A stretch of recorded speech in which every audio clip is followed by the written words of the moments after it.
सुप्रभात बच्चों। आशा है आप लोग मुझे पहचान गए होंगे। मैं आपकी हिंदी शिक्षिका सुनीता झा आप सबका एक बार फिर से स्वागत करती हूँ। बच्चों, आज इस छोटे से वीडियो में मैं आईसीएसई बोर्ड के कक्षा 10वीं के बच्चों के लिए इस साल यानी कि 2020 के बोर्ड एग्जाम के जो पाठ्यक्रम है मैं उसके बारे में बताने वाली हूँ। आप में से बहुत सारे बच्चे ये वीडियो बनाने का आग्रह मुझे कर चुके हैं और मुझे भी ऐसा लगता है कि इस साल कोविड-19 की वजह से हमारे पाठ्यक्रम में इतने ज़्यादा बदलाव हुए हैं कि कंफ्यूजन होना लाजमी है। तो उस कंफ्यूजन को दूर करने के लिए पहले तो मैं आपको बताऊंगी कि इस बार आपके बोर्ड एग्जाम में कौन कौन से पाठ आ सकते हैं। उसके बाद मैं आपको बताऊंगी कि परीक्षा में प्रश्नों के उत्तर आपको कैसे लिखने हैं। लिखने का तरीका मैं बताऊंगी। अभी सिर्फ प्रश्नों के उत्तर मैं आपको नहीं बता रही, उसके बारे में हम लोग बाद में डिस्कस करेंगे। तो सबसे पहले मैं पाठ्यक्रम के बारे में बता दूं। आईसीएसई बोर्ड में 4 पुस्तक पढ़ाई जाती है, जिसमें से पहला है एकांकी संचय, दूसरा साहित्य सागर। साहित्य सागर को 2 भागों में बांटा गया है, एक गद्य भाग और दूसरा पद्य भाग। और उसके बाद चौथा हो जाता है सुषमा अग्रवाल जी का एक उपन्यास नया रास्ता। बच्चों, आपको ये पता है कि आपको इन 4 में से कोई 2 ही सिलेक्ट करना होता है। वो आपके स्कूल आपको प्रिस्क्राइब करते हैं, आपके स्कूल आपको बताती है कि आप कौन से 2 पुस्तकों को पढ़ने वाले हैं या कौन से 2 पुस्तकों के प्रश्न आपको करने हैं। 2 से ज्यादा आपको बिल्कुल नहीं करना है, 2 से ज्यादा को आपको टच ही नहीं करना है। तो 2 में से एक, अगर आपके स्कूल ने सुषमा अग्रवाल का उपन्यास रखा है नया रास्ता, तो उसमें तो कोई बदलाव नहीं आया है, वो तो आपको पूरा पढ़ना ही है। और अगर आपने साहित्य सागर में से गद्य भाग लिया है तो गद्य भाग के कुछ पाठ इस बार पाठ्यक्रम से हटाए गए हैं, जिनमें से एक है काकी। काकी आपको नहीं पढ़ना है। उसके बाद अपना अपना भाग्य, ये पाठ भी आपको नहीं पढ़ना है। उसके बाद आता है संदेह और जामुन का पेड़।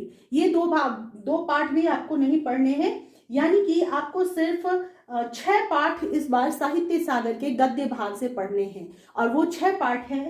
पहला पाठ बात अठन्नी की, तीसरा महायज्ञ का पुरस्कार, चौथा नेताजी का चश्मा, छठा बड़े घर की बेटी, 8वां भेड़े और भेड़िए और 10वां 2 कलाकार।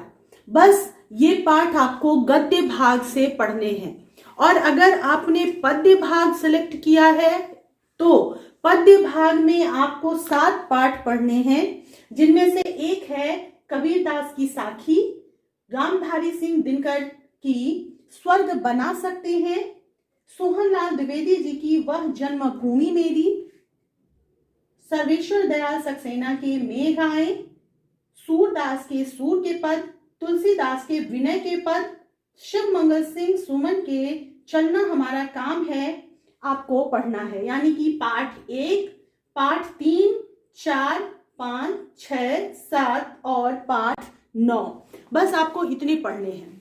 जिसमें से गद्य भाग के मैंने सारे पाठ जो इस बार आने वाले हैं आपके 10वीं के बोर्ड में, मैंने आपके लिए वीडियो बना दिया है। आप उसे प्लेलिस्ट में खोलेंगे तो आपको सारे वीडियोस एक ही जगह नजर आ जाएंगे।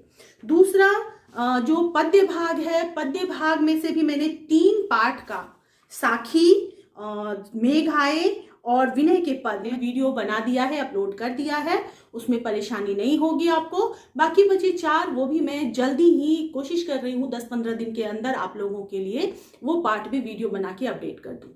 तो ये हो गए 3 पुस्तकों के बारे में मैंने बता दिया। अब है एकांकी संचय। बच्चों, एकांकी संचय में महाभारत के एक सांझ के अलावा बाकी 5 पाठ आपको पढ़ने हैं और 5 पाठ से प्रश्न आ सकते हैं।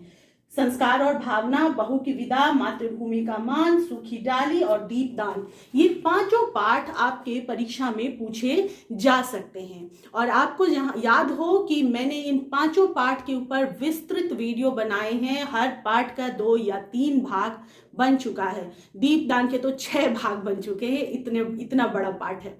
तो बच्चों, मुझे लगता है कि इसमें आपको परेशानी नहीं होगी।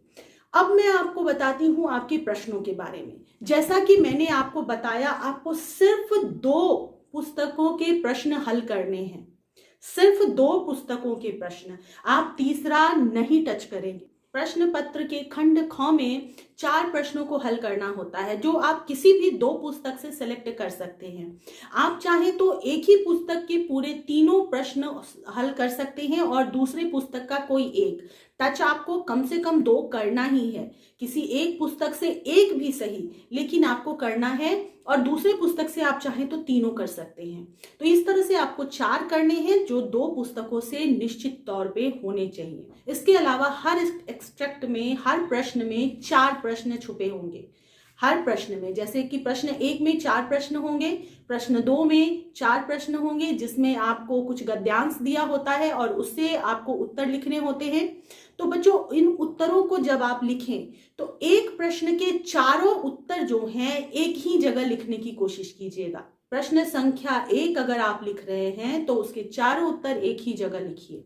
एक पुस्तक के, जैसे साहित्य सागर के गद्य भाग के आपको 3 उत्तर लिखने हैं, तो वो तीनों उत्तर एक जगह लिखने की कोशिश कीजिए और तीनों उत्तर के चारों 4 जो प्रश्न हैं उनको भी एक ही जगह लिखने की कोशिश कीजिए।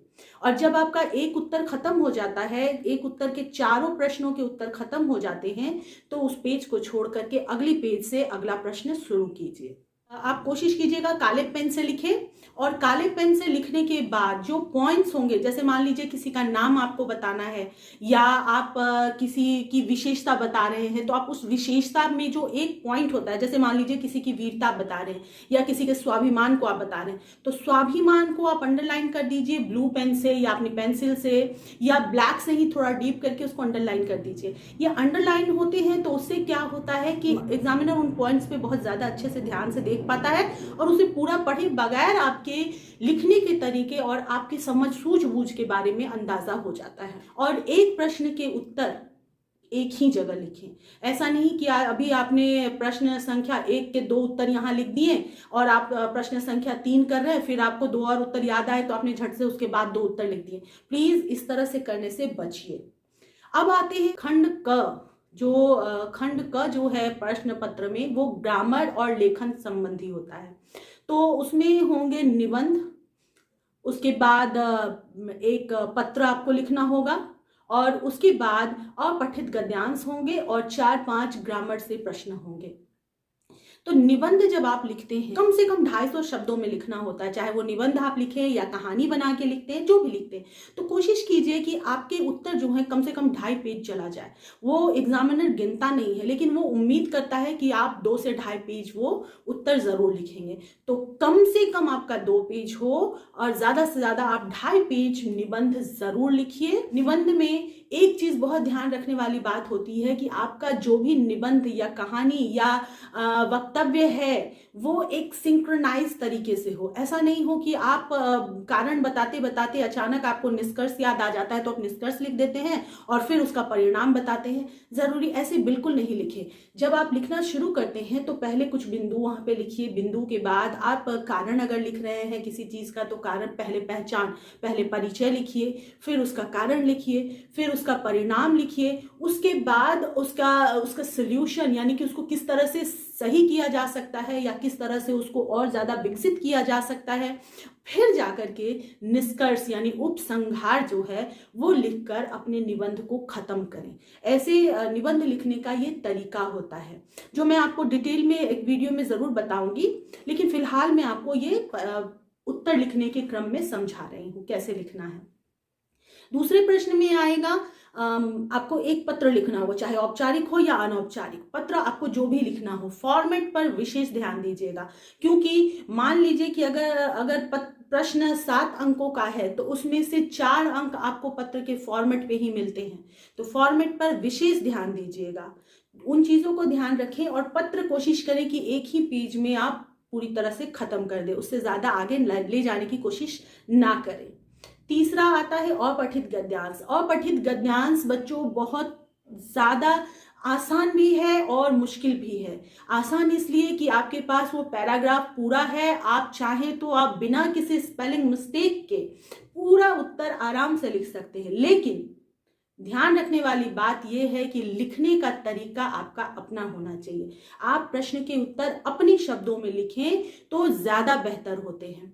आप या बहुत विस्तार में एक प्रश्न का उत्तर नहीं लिखने की कोशिश कीजिए और ना ही बहुत शॉर्ट में, उसे अपने शब्दों में उत्तर लिखने की कोशिश कीजिए और सटीक उत्तर लिखने की कोशिश कीजिए। दूसरी बात, अक्सर हाँ प्रश्नों के उत्तर आपको थर्ड पर्सन में देना होता है। मान लीजिए कि पूछा जाता है कि उसने घर वापस आकर क्या किया, और आपके पैराग्राफ में लिखा हुआ है कि मैं घर आया और मैंने घर आकर थोड़ी देर पढ़ाई की और सो गया, तो आप वहां पे मैं नहीं लिख सकते। आपको उसे थर्ड पर्सन में यानी अन्य पुरुष में बदल कर ही उत्तर लिखना है। इसलिए इस चीज पर विशेष ध्यान दीजिए कि जैसा पैराग्राफ में लिखा है आपको कॉपी नहीं करना है, थोड़ी सी सूझबूझ के साथ अपनी अकल लगा करके अपठित गद्यांश को हल करना होता है। और अब बारी है व्याकरण के सिलेबस की। व्याकरण के सिलेबस में आपको पढ़ना है विलोम शब्द, पर्यायवाची शब्द, भाववाचक संज्ञा शब्द, विशेषण, मुहावरे, वाक्य परिवर्तन, पत्र और निबंध। ग्रामर को तो मैंने आपको बहुत डिटेल में सारे पार्ट के वीडियो बनाकर दे ही दिया है, उसमें तो मुझे उम्मीद है कि आपको कोई परेशानी नहीं होगी। तो अब मुझे लगता है कि आपको प्रश्न पत्र से संबंधित किसी तरह की कोई कंफ्यूजन नहीं होगी। बस बच्चों ध्यान रखें कि उत्तर जो भी आप लिखते हैं सटीक उत्तर होना चाहिए। जरूरी नहीं कि आप 2 पेज के उत्तर लिखेंगे तो आपको ज्यादा मार्क्स मिलेंगे। समय सीमा का बिल्कुल ध्यान रखिएगा, क्योंकि कई बार ऐसा होता है, जो मैंने देखा है, कुछ बच्चे एक ही प्रश्न को इतना लंबा खींचते हैं, एक ही प्रश्न के उत्तर को इतना लंबा खींचते हैं, 2-2 पेज में लिखते जाते हैं और पता चलता है अंत में कि उनके पास समय कम रहा और उनका एक प्रश्न छूट गया या 2 प्रश्न छूट गया। एक प्रश्न छूटने का मतलब है 10 नंबर का सीधे से नुकसान हो जाना। और आप 2 पेज में लिखे या 3 पेज में लिखे, 3 नंबर के उत्तर आपको 3 ही नंबर में मिलेंगे। जरूरी नहीं है कि आप 3 पेज में लिख रहे हैं तो मैं 30 नंबर आपको दे दूंगी। तो इसलिए समय सीमा का पूरा ध्यान रखिए। आप अभी से लिखने की प्रैक्टिस कीजिए और आपको पता होना चाहिए कि आपका निबंध आधे घंटे में पूरा होना है, आपके पत्र कितने देर में पूरे होने हैं, और आपका ग्रामर पार्ट यानी कि भाग 1 जो है, खंड 1 जो है, वो आपको कितना देर में कंप्लीट कर लेना है। खंड 2 के प्रश्न जो 4 हैं वो आपको कितने देर में कंप्लीट करने हैं। इन बातों पर विशेष ध्यान रखिएगा, तभी आप परीक्षा में सफल हो सकते हैं और अच्छे नंबर भी ले सकते हैं। आशा है आपको कोई दिक्कत नहीं होगी उत्तर लिखने में। पाठ्यक्रम से संबंधित भी जो कंफ्यूजन है वो मैंने दूर कर दी है। कौन कौन से पाठ आने वाले हैं, कौन कौन से पाठ नहीं आने वाले हैं, मैंने वो आपको बता दिया है। साथ ही साथ मैंने करीब करीब सारे पाठ का वीडियो भी बना दिया। जो 2-4 पाठ बचे हैं वो बनाना बाकी रह गया है, मैं बना दूंगी। रही बात नया रास्ता उपन्यास के वीडियो की, तो मैं बहुत मजबूर हूँ, मुझे वो पुस्तक मिल ही नहीं रही कहीं, मेरे स्कूल में वो पुस्तक पढ़ाई नहीं जाती है, तो मैं थोड़ी सी मजबूर हूँ। पुस्तक जैसे ही मिलेगी मैं उसकी भी वीडियो आपके लिए ज़रूर अपडेट करूँगी। तो बच्चों, आप लोग पढ़ाई पर पूरा ध्यान दीजिए, अपनी परीक्षा की तैयारी कीजिए। सिर्फ याद मत कीजिए, लिखने की भी प्रैक्टिस जारी रखिए, क्योंकि 3 घंटे लगातार लिखना एक बहुत बड़ा काम है, एक तपस्या जैसा होता है। तो उस तपस्या की प्रैक्टिस अभी से शुरू कर दीजिए, ताकि आप बहुत अच्छे ग्रेड से पास हो सके और मुझे गर्वान्वित महसूस करवा सके। तो फिलहाल बाय बाय, टेक केयर।